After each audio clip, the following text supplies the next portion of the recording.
I think it's very important for someone who is just starting in this area to have a realistic expectations, I'd say, because the first year of blogging, in the first few months, it's very typical for most people to be very discouraged because you don't see any actual income at that time. You just put in a lot of hours, a lot of work, a lot of effort, and if anything grows, it's maybe a little bit your visitors on your site are growing, or even more likely that you're just saying your following on social media might be growing, but you are definitely not getting paid, at least not enough to replace your full-time income.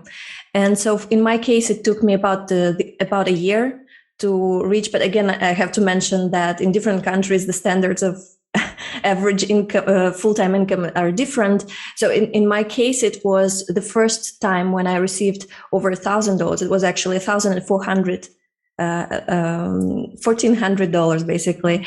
It was the first month when Mediavine, it's an ad publishing company, ad management company, that they accepted my blog. And that was by the end of the first year of blogging.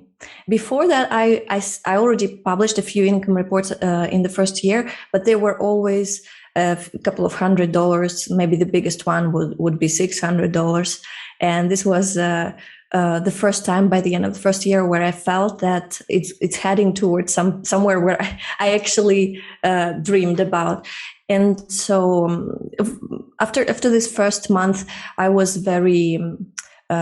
I would say that I'm a person who takes a lot of risks. So after the very first month, I decided to quit my day job and fully focus on the blog. I wouldn't recommend, unless you are sure, if you have a partner and you're sure that your partner his income will, his or her income will be enough for both of you. I wouldn't say that it was worth quitting my job that quickly after the first income above $1,000.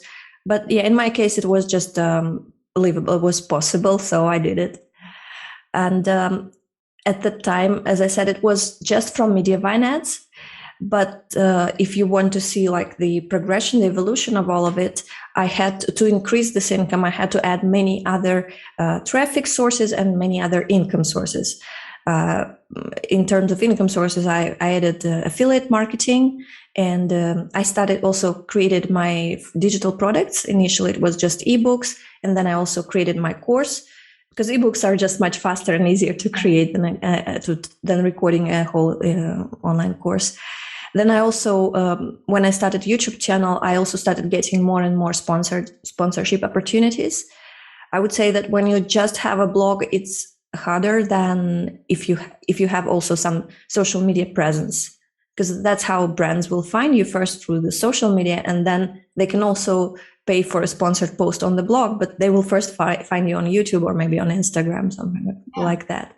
I have to mention though that this income reports with $25,000. I even had one with $40,000. It was due to a Black Friday promotion that I made for my own course, and also some affiliate products had also at the same time the Black Friday promotion. And so altogether, it was just 1 month in November of 2020. It was the highest point in my income reports. I'm dreaming to get back to this income level I would say as a baseline, but I would say that on average, if I make the average per year and then divided by 12 months, that would be around 13,000, something like that on average. I think that every blogger, if you keep working consistently, you can reach a certain point, and then it depends on your life circumstances if you can keep up with the speed. Because I had a very good year in 2020. Like I said, I had very high income reports at that time, and then I had a baby. And so I started working fewer hours. I would say that in the first 3 months, it was almost impossible to work.